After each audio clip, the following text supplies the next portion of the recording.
here.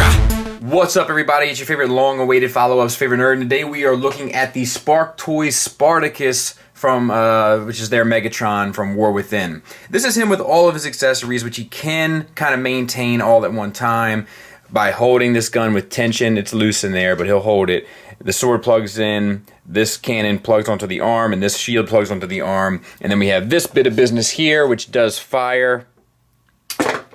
And we'll look at all of the accessories now in detail. I just wanted to show that he can use them all. Before we go any further, though, I want to give a shout out once again to Spark Toys. This is a loaner from them to me. They know I'm not interested in buying it, but they still wanted me to be able to take a look at it for the channel. It says a lot about them, and I appreciate it. And if you're interested in buying this after the review, feel free to check them out. Their link is in the description of the video. We'll start with the sword. It plugs into his hand, similar Masterpiece style. It is kind of a bear to get it in there, but you can get it. And I'm not going to press too hard, but I did have it initially. If you want to look at this a little bit further, I know I do. It does a couple of things. First of all, this piece extends and retracts. This is all painted silver. This is all painted a metallic purple on the inside, and it does collapse. We'll get back to it. His signature arm cannon plugs into the arm there. It is a nice enough. It has like a metallic fleck finish to it. Looks really cool, and it doesn't have, I don't think it has any paint. It's just the way that the plastic they molded it in. I was talking about this recently with another figure, but this is a great example and looks great. His other gun, same sort of deal as the other one, shorter and tons of sculpted detail and that metallic fleck finish. And his other shield plugs in the same way.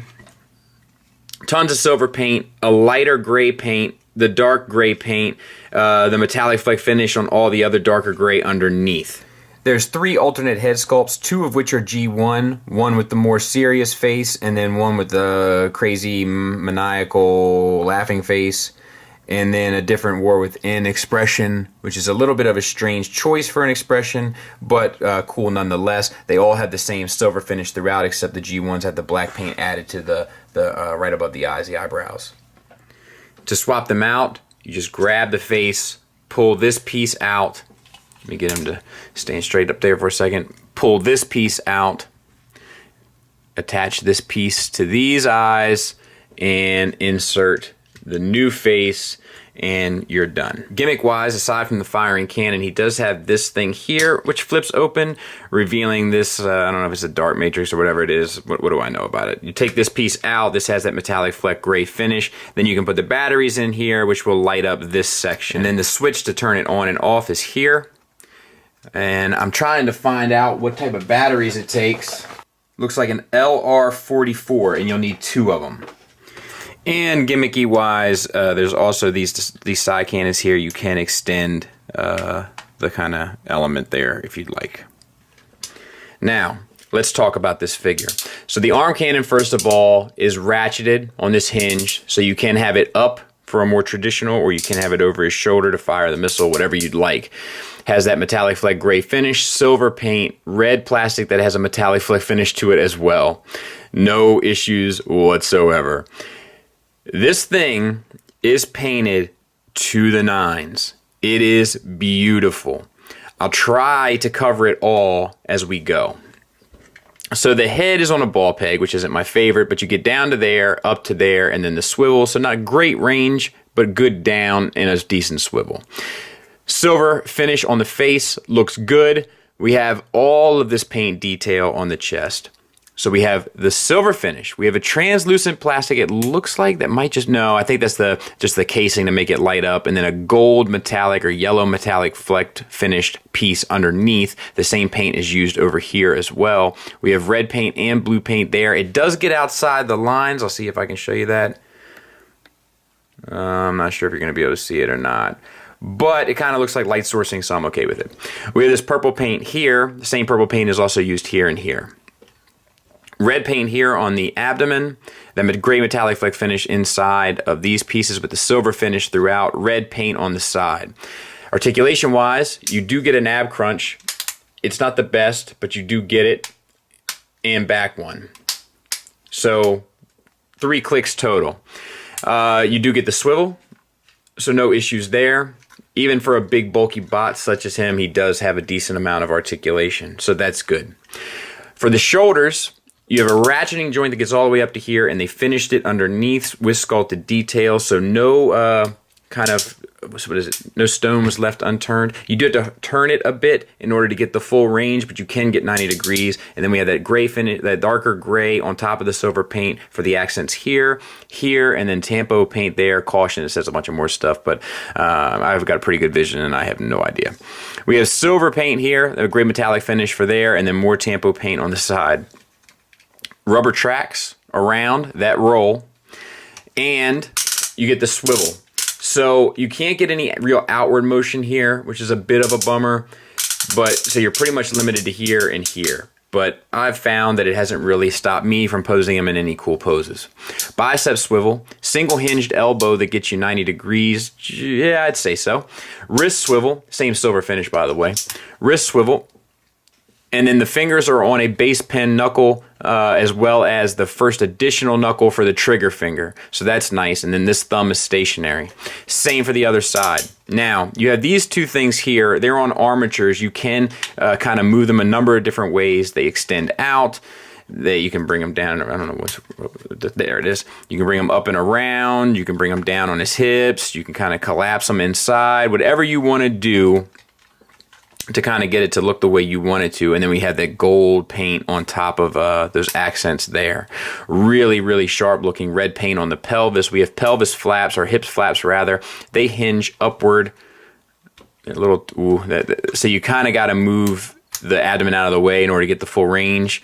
To expose ratcheted universals, all the way out to there, back to there, and the full Van Damme.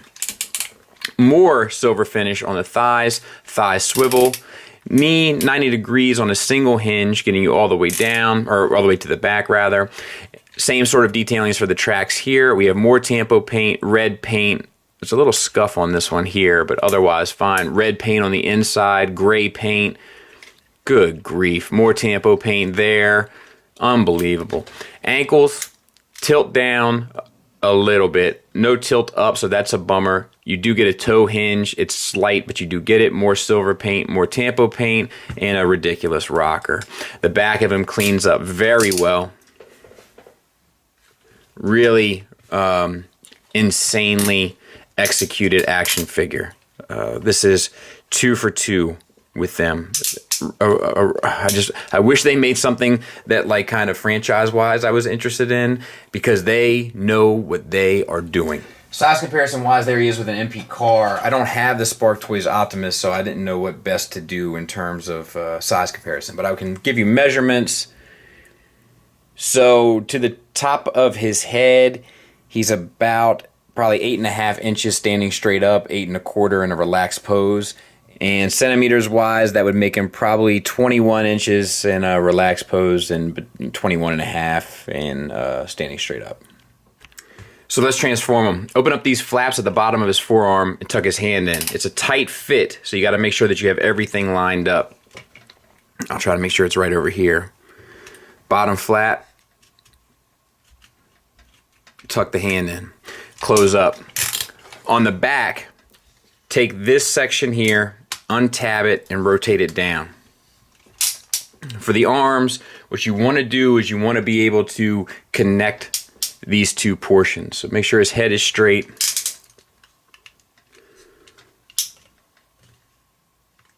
And then untab these here and rotate this whole, let me show you from this side, this whole shoulder piece around, and then you want to straighten it out. Slide down on this rail, or slide up rather, on this rail, and these two tabs will tab into the side of his shoulder. So we'll show that again. And it's got to be at this angle in order to get the clearance for this. And then back down.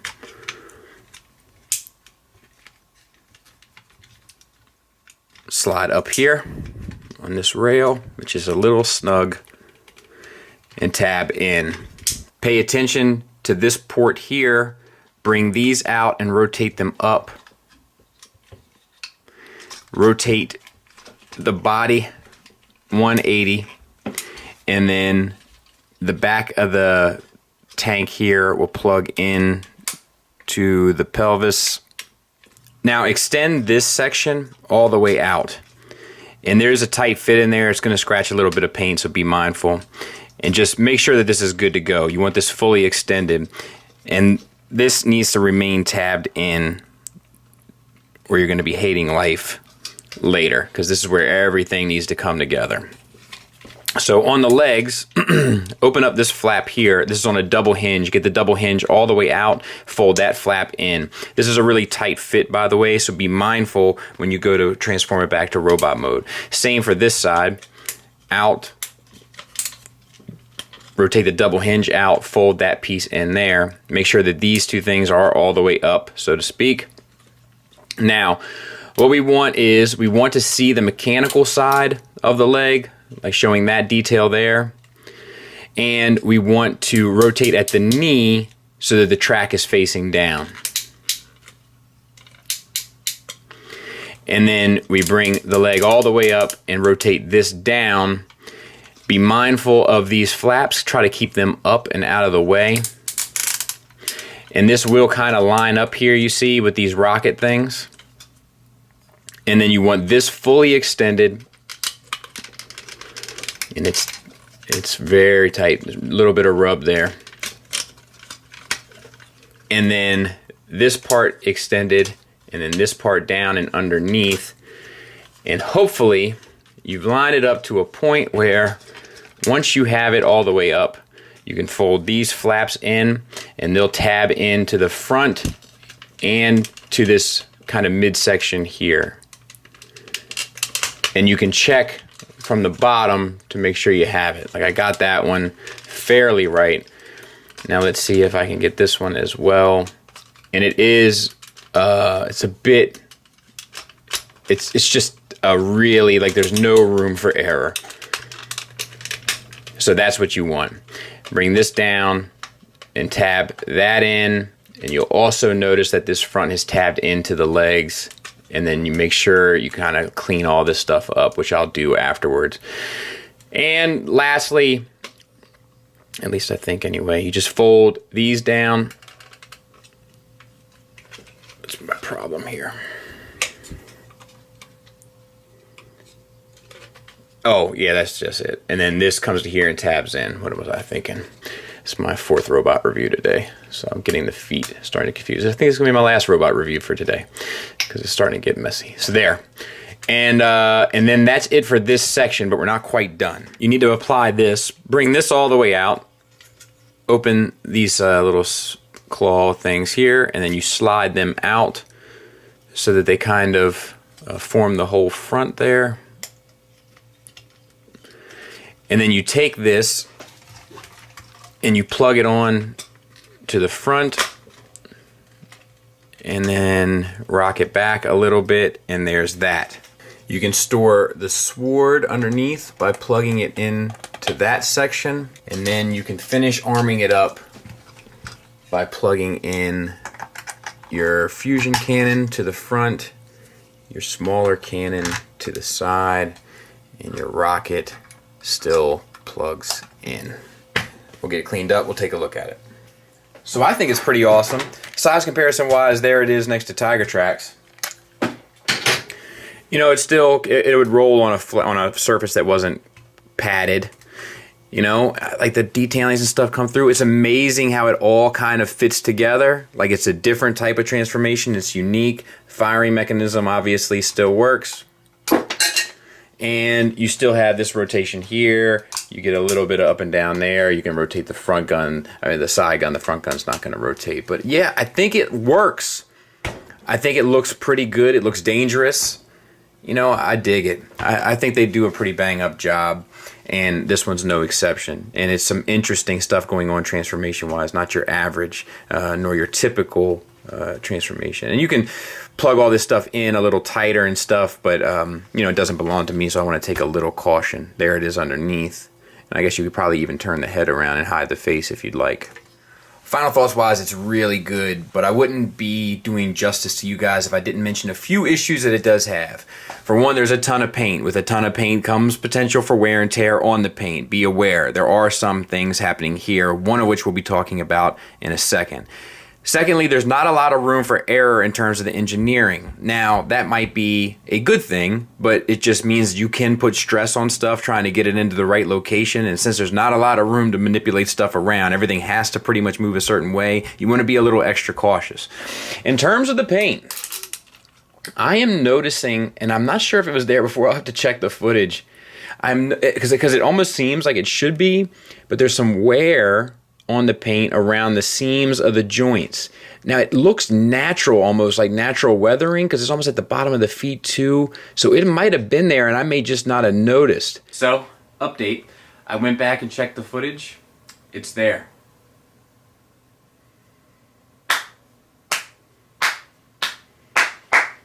But I have to admit, it ends up looking cool. It ends up looking real world and lived in. Like, I don't know. It's pretty... It presents extremely well. So I don't know if that paint thing is intentional. If it is, maybe they're brilliant. Plenty of positives though. It's beautiful. It's painted to the nines. There's tampo paint, there's metallic paint, there's flat paint, there's glossy paint. They knocked it out of the park. The articulation works for the most part, and especially being how big and bulky it is, I don't think you could ask for much more. There's gimmicks, light up features, firing missiles. Everything stores in robot mode and in tank mode. The accessories all make sense, and there's pride put into all of them. They're not just cut off the sprue. We got rubber tracks. We got die cast. An absolutely stunning sculpt, a moderate price, and an overall knockout product. Do I recommend it? I highly recommend it. It's really well done. Couple things to be careful about: the paint, the tolerances in terms of not a lot of room for error, and things of that nature, but they are 2 for 2 in my book. Now they're only putting out one figure a year, so they have time to make them great. But you know what? I'd rather get one great figure a year than 10 mediocre figures a year. Thanks to Titan One, and thank you for listening. Thank you for watching. Until next time, take care.